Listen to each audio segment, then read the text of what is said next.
Before we begin, a warning. This episode contains material that may be upsetting to some listeners. Not long ago, I drove from Atlanta, Georgia to Birmingham, Alabama. It's a straight shot west on I-20, 150 miles of rolling hills and piney woods. I got off the freeway on the downtown exit just before what the locals call the malfunction junction, and drove a few blocks south until I came to Kelly Ingram Park, which covers a full city block right in front of 16th Street Baptist Church. I wanted to see a statue that stands in the park, a famous statue. I've always loved statues. I find them moving. Don't know why. Maybe it's because they're a representation of something that we have chosen to take seriously, to memorialize in a permanent form. With a statue, you're saying to the future, this is what I want you to remember about my generation. The statue I came to see is at one end of Kelly Ingram Park. It's of a police officer, big guy, menacing, heavy pair of sunglasses. He is a dog on a leash, a big German shepherd, and the dog is lunging, huge fangs bared at a young black boy who's leaning back, hands to his sides, almost like he's sacrificing himself. It's called Foot Soldier. It looks simple, but that statue is not what you think. Trust me. My name is Malcolm Gladwell. You're listening to Revisionist History, my podcast about things overlooked and misunderstood. This episode is the second in what are going to be a few episodes this season on race and civil rights.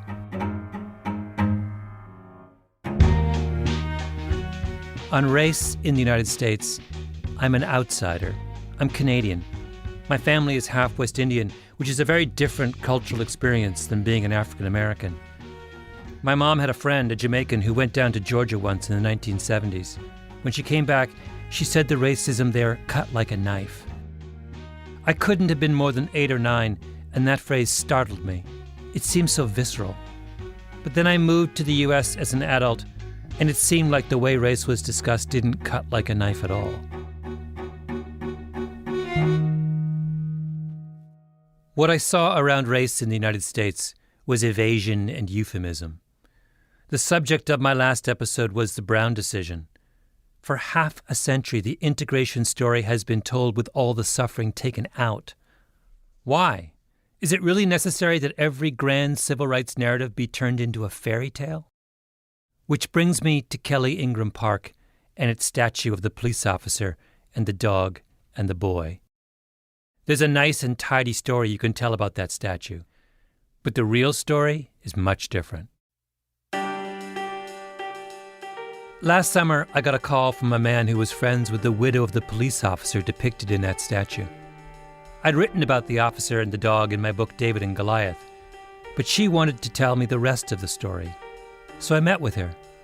Then I went back to Birmingham a second time to look for the boy in the statue, and then a third time to Tuskegee, 2 hours south of Birmingham. And there, on a long, lazy afternoon, I sat in a town museum with an artist named Ronald McDowell.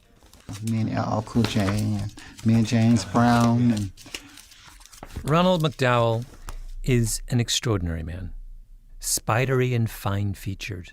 He showed me his portfolio and told me in his urgent confessional whisper about how he was once walking down Sunset Boulevard years ago and ran into Louis Armstrong's nephew, who took him to see Michael Jackson, who wanted McDowell to teach him art, which led in turn to McDowell helping out on the album Thriller. yeah, I did the sketches for Michael on Thriller. Oh, wow. I was trying to make him into a black Superman. And on the back of this piece of paper is a drawing Michael did for me when we were working on Thriller. That's Michael's artwork. One of them. He did several pieces for me. That's just one of them. Richard Arrington, who was the first black mayor of Birmingham, used to call Ron McDowell Mac, which suits him perfectly. He has an air of mischief about him, which we'll get to. That's pictures of me and Johnny Cochran, Spike Lee, Natalie Cole. That's in the state capitol, the first African-American painting hanging in the state of Alabama, Rosa Parks. Governor Siegelman commissioned me to do that. Mac did the statue in Kelly Ingram Park. He's the one responsible.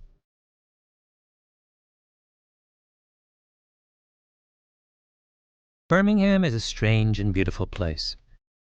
It was a steel town, like Pittsburgh was, and at the height of the steel industry there was a lot of money there. There's an enormous hill on the south side of town, Mountain Brook, with a gorgeous country club and graceful pre-war homes. That's the wealthy white part of Birmingham. Down the hill is the other Birmingham, where blacks and whites lived in uneasy proximity. They used to call Birmingham the Johannesburg of the South, or Bombingham, because bombs were the weapon of choice for white supremacists who wanted to keep black people in their place. There's an old joke from that period that tells you all you really need to know. A black man in Chicago wakes up one morning and tells his wife that Jesus had come to him in a dream and told him to go to Birmingham. His wife is horrified. "Did Jesus say he'd go with you?" The husband replies, "He said he'd go as far as Memphis." Birmingham was where Martin Luther King staged one of the most dramatic protests of the civil rights movement. And King chose Birmingham for a good reason. He wanted to strike at the symbol of racial oppression, to get ordinary Americans to understand just how bad things were for black people in the South. So through the long spring of 1963, King and his people organized sit-ins to protest segregation, then boycotts, then marches. They called it Project C for confrontation. They were trying to provoke the Birmingham chief of police, a troglodyte named Bull Connor, into doing something so outrageous that it would turn the tide of public opinion in their favor. And that's exactly what happened. May 3rd, 1963. King's people start at 16th Street Baptist Church, right next to Kelly Ingram Park. They come out in waves, marching alongside the park and then continuing on through downtown Birmingham. There are huge crowds, tons of police. In the middle of everything, a photographer named Bill Hudson takes a picture of a white police officer with dark sunglasses and a big German shepherd. The dog is lunging at a young black teenager. The next day, the New York Times publishes the photograph above the fold across 3 columns on the front page of its weekend paper, as does basically every other major newspaper in the country. President Kennedy is asked about the photo, and he's appalled. The Secretary of State says it will, quote, embarrass our friends abroad and make our enemies joyful. It's discussed on the floor of Congress. Editorials are written. People have debates about it. It's exactly what King wants. Something to show the rest of the world just how bad things are in the South. And the tide turns. A year later, Congress passes the Civil Rights Act, one of the most important pieces of legislation in the history of the United States. The Civil Rights Act, people always say, was written in Birmingham. Kelly Ingram Park is now a shrine to the events of 1963. The first black mayor of Birmingham, Richard Arrington, takes office in 1979 and decides to fill this little patch of history with sculptures that tell the story of the movement. He commissions one of Martin Luther King, another of Fred Shuttlesworth, who was a key leader of the Birmingham protests. There's one of the 4 little girls killed when white supremacists bombed the 16th Street Baptist Church in September of 1963. Finally, Arrington turns to the photo, the famous photo, for one final statue. And he calls up Mac McDowell, who's moved out to Tuskegee from California and transformed himself into a kind of house artist for the civil rights movement. He said, I got to get a statue done right, because the people that marched in the movement are complaining about the children don't look like them. The children had white features with black hair, and there were a lot of complaints. And he said, I need you to do a design of this image, this photograph of this boy and this police officer and the dog attacking him. The other artists with sculptures in Kelly Ingram Park are big names, white men with impressive resumes. Mac, a kid from the projects of Oakland, entirely self-taught.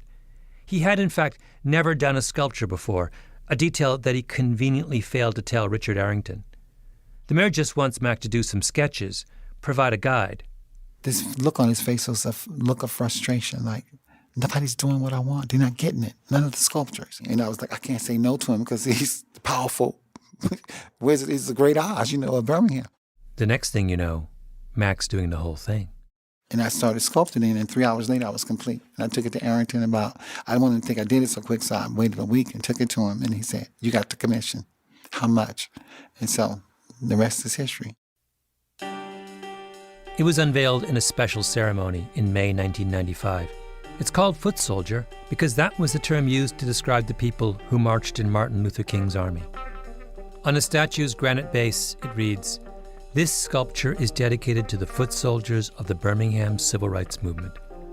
On a little plaque next to it is the famous photo on which the statue is based. If you want to see a picture of it, we have one up on revisionisthistory.com. And the first people to see it was Stevie Wonder's and Emmett Till's mother. And what I didn't know at the time I did the statue, when you're doing bronze, you have to smooth everything. Because I was untrained, I didn't smooth the rocks. So Stevie was feeling the rocks and he cut his hand. And one of the men in the parks was there, and he told me, he said, I'm getting blood on my hand because Stevie Wonder did. I was like, oh my God. But it's almost biblical. It's almost like he's blessing the park with his blood. Yeah. Stevie got cut on those rocks that I sculpted. Foot Soldier is the most powerful sculpture in Kelly Ingram Park. Nothing else comes close. And maybe that's where the trouble starts. The name of the police officer in the photograph was Richard Middleton. Everyone called him Dick. His best friend on the force was Bobby Hayes. Big guy. Lives near a golf course outside Birmingham. Must be in his 80s by now. Hayes and Middleton started as police officers in Birmingham right at the moment when the civil rights movement was asserting itself. The police department was all white and all male back then, but in the streets, the balance of power was shifting. When integration came to the Birmingham school system, Hayes remembers it as bewildering. If you were a cop, nobody really liked you because we were carrying the black kids into school. That's what we were ordered to do, and they were going to get in. That's just the way it was. We had no choice. The black people didn't like you because you were a policeman. The white people didn't like you because you're protecting the black kids and carrying them in where the crowd, the goofies, didn't want them to go.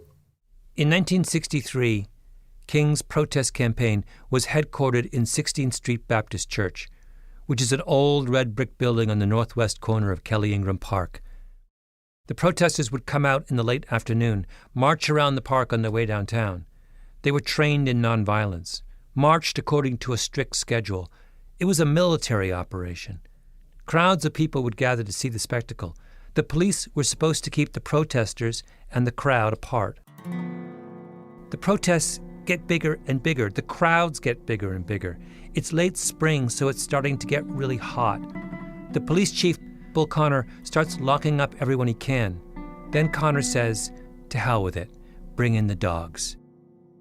Of course, there's a lot of noise, a lot of tension in the air, a lot of people yelling and screaming. Bricks started coming in, throwing bricks. It got to be a really ugly sight real quick.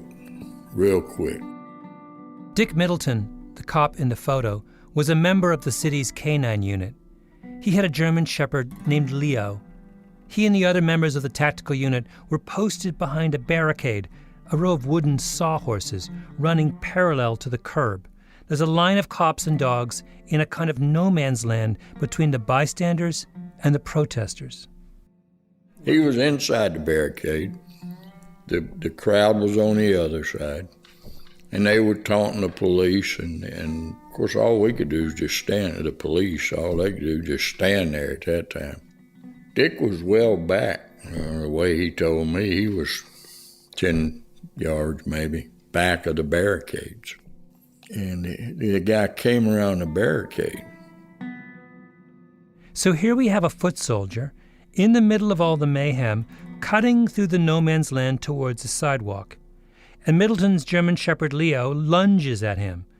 That's the moment Bill Hudson captures in his famous photograph and Ron McDowell captures in his statue. The confrontation between the innocent foot soldier and the snarling face of racial oppression. Bill Hudson's editor says later that he picked that particular photo out of the many taken that day because he was riveted by the saintly calm of the young man in the snarling jaws of the German shepherd. Here's where the story starts to get complicated. This is an interview today, Saturday, May 25th, 1996, at the Birmingham Civil Rights Institute with Mr. Walter Gadsden of Atlanta, Georgia.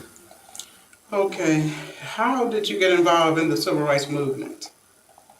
Now, that's one thing that I always had a problem with. I never did get involved with the civil rights movement. Walter Gadsden is the boy in the photograph, the one bitten by Leo. He's a mysterious figure. He was interviewed at the time of the photograph by Jet magazine back in 1963, but only briefly. From time to time, other people have come forward to say that they were the one in the photograph, not Gadsden, but those claims seem dubious. Meanwhile, Gadsden disappears. People try and find him and can't. All that seems to exist is this oral history that you're hearing, done in honor of the unveiling of Ron McDowell's statue. And the interview is strange because it doesn't go the way the interviewer thinks it's going to go. She starts with the obvious question. You were a foot soldier. Tell me how that came about. And he says, I wasn't a foot soldier. But the fact is, the day of that movement, I was supposed to have been in school. But a friend of mine, or acquaintance of mine, had told me that earlier that Martin Luther King was in town that day and that he was going to be there. And I said I wanted to be there too. I wanted to come and find out what it was all about. Walter Gadsden is a bystander. The famous statue in Kelly Ingram Park, Foot Soldier, is not, in fact, of a foot soldier. It gets stranger. Okay, and when you left school, where did you come downtown? To the park area, the Kelly Ingram Park over there. So we started walking toward the activity, and as I approached and got closer, they turned and looked at me, and I saw them coming toward me, so I turned to leave. He was walking down the street with the protesters coming towards him, so he veers off to get out of their way and rejoin the spectators on the sidewalk, ducks in behind the row of sawhorses, where he runs into Officer Middleton and Leo. So as I turned and started to walk away, I was grabbed, and the rest of it. Grabbed by the policeman? Grabbed by the policeman and yanked toward him. Is that when the dog bit you? Did the dog bite you As at that near time? as I can remember, that happened simultaneously.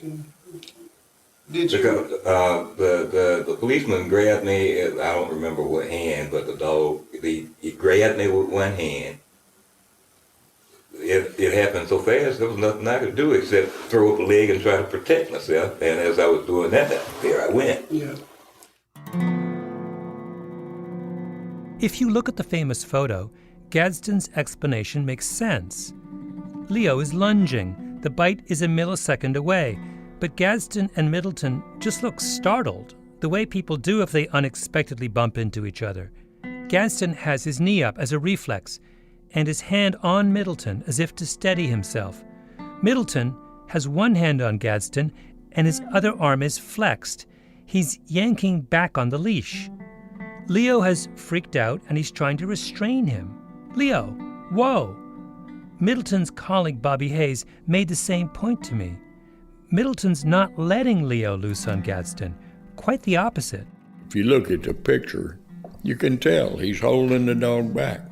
The line's taut, the dog's feet are in the air, the best I recall, and Dick's got him here.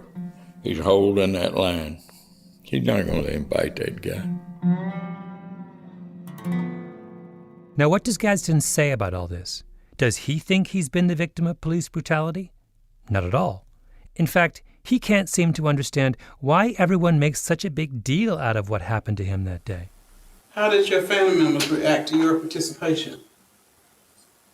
Well, they were angry because I didn't attend school that day. Okay. He appears in an image that transfixed the world, and his parents are mad that he skipped school. The interviewer then tries to get at Gadsden's connections to the struggle for civil rights. Okay, well, the church where your parents or your family members were attending, were they involved in the civil rights movement during that time, do you know? They never told me of it. Okay. What benefits do you, your family, and the community realize as a result of that movement? None. None. In answer to the question, what benefits did your family receive from the civil rights movement, he answers, none. He's not having any of it. Gadsden's interview, in fact, just gets weirder. Okay, if you were in control of an organization or a movement of such and could go back and change some things, what would you change? Okay, the things that I would change would be a more careful choice of people involved in all of those movements. There are too many, to be just blunt, crooked people. Many of the people that were involved and had notoriety became too crooked. The most famous photograph of the civil rights movement is of a startled cop trying desperately to hold his dog back from biting a bystander who wasn't that much of a fan of the civil rights movement. I'm wondering still, why me? Because I've never had any notoriety whatsoever concerning that picture. That picture was in the paper, but many other people were too. Yes. Many other situations. Buses, bombings. Yes.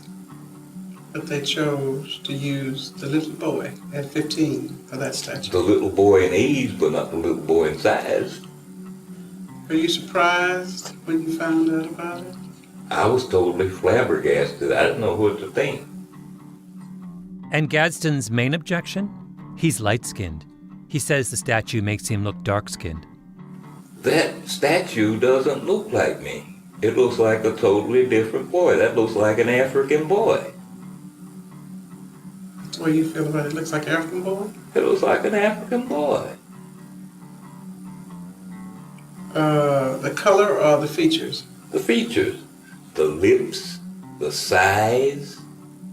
You take a look at the picture there and the statue there. The boy's short. I was tall for my age. If you listen to the whole interview, it nearly goes off the rails at this point. The interviewer expected to find a heroic civil rights veteran. Instead, she's getting a grumpy old man still wedded to some of the oldest and most awkward of black prejudices. We're very proud of it, and I hope you will be too. And now that we know who you are, we can add a name under there. That you were the young boy that the sculptor used. Mm. Well,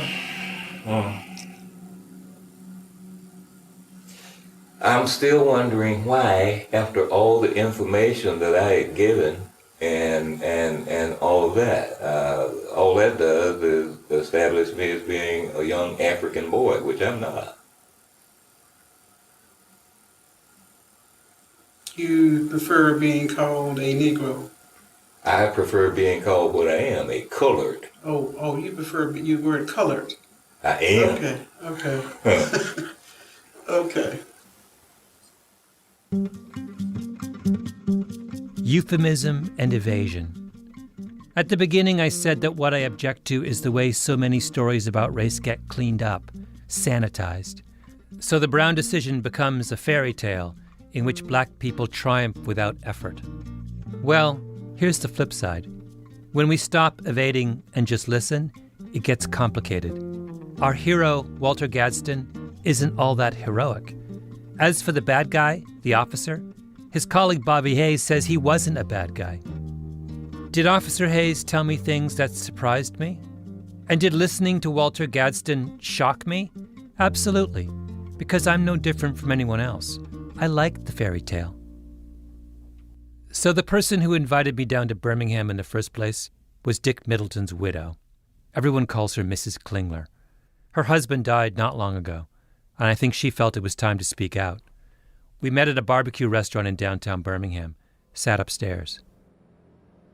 So he's a police officer at a time when Birmingham is obviously going through some very tumultuous times. Can you tell me about that? That was the first 10 years. I'm still learning to speak English. I didn't really know what's going on. I didn't understand what's going on. Mrs. Klingler was from Germany. She met Richard when he was stationed there with the Army. She says what happened on that spring day in 1963 was like a shadow over her husband. He went to work and come home and enjoy the family. But I knew something is going on. Then later on, you see the picture in the paper. He never really discussed it. She had a big book with her, filled with clippings of her husband's career and other photographs from that day in Kelly Ingram Park. She wanted to set the record straight. Her husband was unfairly vilified.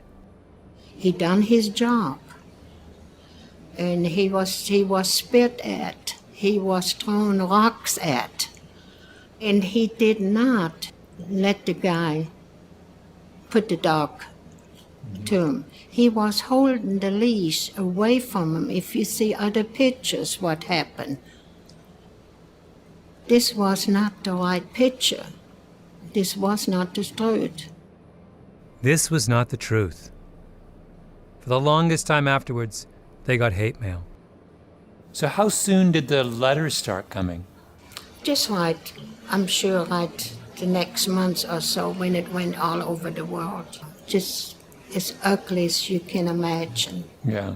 Did he ever talk to any journalist or, do you know? No. He never gave any No. interviews? He didn't give no interviews because I think he felt like what he was portrayed as, they would not tell the truth. Yeah, yeah. No matter what he say, no matter what he would do, they would not believe him. All they look at the picture, that's all. Do you think your husband suffered? I think he has, yes. There's a statue in Kelly Ingram Park of one of the most iconic moments in civil rights history, and everyone directly involved in that moment thinks it didn't happen that way. Oh, Mac, what did you do?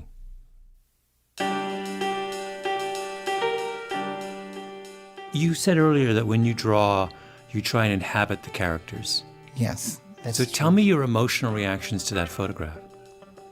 Well, I saw that the boy was maybe about 6'4". The officer is maybe 5'10", 5'9". And I said, this is a movement about power. So I made the little boy younger and smaller, and the officer taller and stronger. The arm of the law is so strong. That's why his arm is almost like straight. And the dog is more like a wolf than a real dog. Because if I'm a little boy, that's what I would see. I would see like this Superman hovering over me, putting this big old giant monster of a dog in my groin area, in my private area. And so that's what I envisioned when I first saw the photographs. And you changed it. In the photograph, I noticed the boy is leaning in, and in your sculpture, he's leaning back. Tell me about that. He's leaning back because I wanted to depict him showing that I'm not going to fight you. I'm not leaving, I'm not moving, I'm standing, but I'm not going to fight you. This is a nonviolent protest. That's why his hands are open and he's going back, like, do whatever you're going to do. Put the dog on me, beat me with the club, whatever you want to do. And I saw all of that when I saw the photograph. We were in the Tuskegee History Center, a museum on Elm Street not far from the university. It's in what looks like an old bank, and it's filled with exhibits to the town's extraordinary history. The infamous Tuskegee syphilis study, the Tuskegee Airmen, Rosa Parks' Tuskegee native. McDowell's work was all over the walls. He took me on a little tour. Then we sat down, and he took out his portfolio. Okay, here are the statues. Those glasses are like... Wait, are the glasses the same? Did you make the glasses bigger too? Mm-hmm. Yeah. They're bigger. Mac has a whole section on the statue. Preliminary drawings, sketches, photographs. So he's almost like a blind officer. He doesn't even see the kid because he's so far beyond that. Kill this nigger. Attack this nigger. He's so past the reality of this is a innocent human child, a human being. That's why he was wearing blind people glasses. That is so interesting, because when you see that's the thing I couldn't put my finger on. The officer is behaving as if he's blind. Mm-hmm. The dog is attacking. He doesn't even see the boy. Mm-hmm. You're the first person I told that to. That's so interesting. See how vicious the dog looks? Oh, my. That was a wolf. Mm-hmm. I did the hair with I didn't know what instruments to use. I did all this with a pencil. Pencil lead, the hairs, and I do the teeth like that. And oh, look at the teeth. Mm-hmm. I did that on purpose. The curved. Oh, yeah. Because if you have a curved tooth, like if you see those werewolf pictures, the teeth are curved, because once there's like a snake, when he bites you, if he doesn't retract him, he's going to rip. It's not going in and coming out. When it comes out, he's going to rip flesh. When you're face to face with the statue, it has historical authority. It's in the shadow of 16th Street Baptist Church inside Kelly Ingram Park, at the actual site of the Birmingham marches. But it's a work of imagination. It's not a literal representation. It's art. Wait, are there other details that, you were saying there's the blind officer, there's the curved teeth on the dog.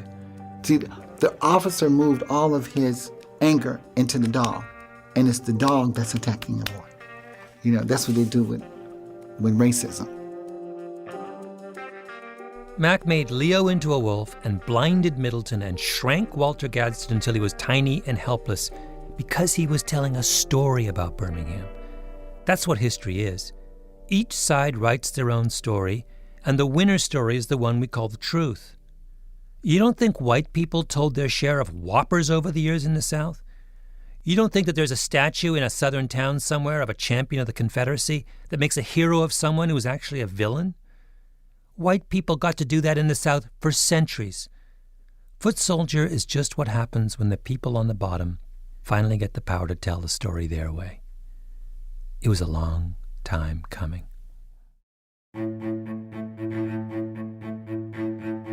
It's a brilliant statue. Thank you. I pour my heart into it. Yeah. You have some mischief in you. Mm-hmm. What do you mean? There's a little bit of mischief in your recreation of that photo. You're using that opportunity to make a much broader kind of subversive point. I may be. I went back through Birmingham after talking to Mac in Tuskegee, and I went to Kelly Ingram Park one last time, stood in front of the statue. I think everyone who wants to understand the civil rights movement should do that, because of what it means, the hard-won reward of a long and costly battle over who gets to control the stories that make up history. But if you do, just keep in mind that Dick Middleton didn't actually sick his dog Leo on Walter Gadsden, and that Walter Gadsden wasn't actually a foot soldier for civil rights. Mayor Arrington told me right after we did the unveiling, he got hundreds of threats about bombing and tearing the statue up from all over the world. And his response was, I'll just get Mac to do a bigger one and a better one. So they never touched it. Oh, he said, if you destroy that statue, we're coming back bigger. Do you know how many times I begged for somebody? I just hope somebody blows it up so I can do a bigger one.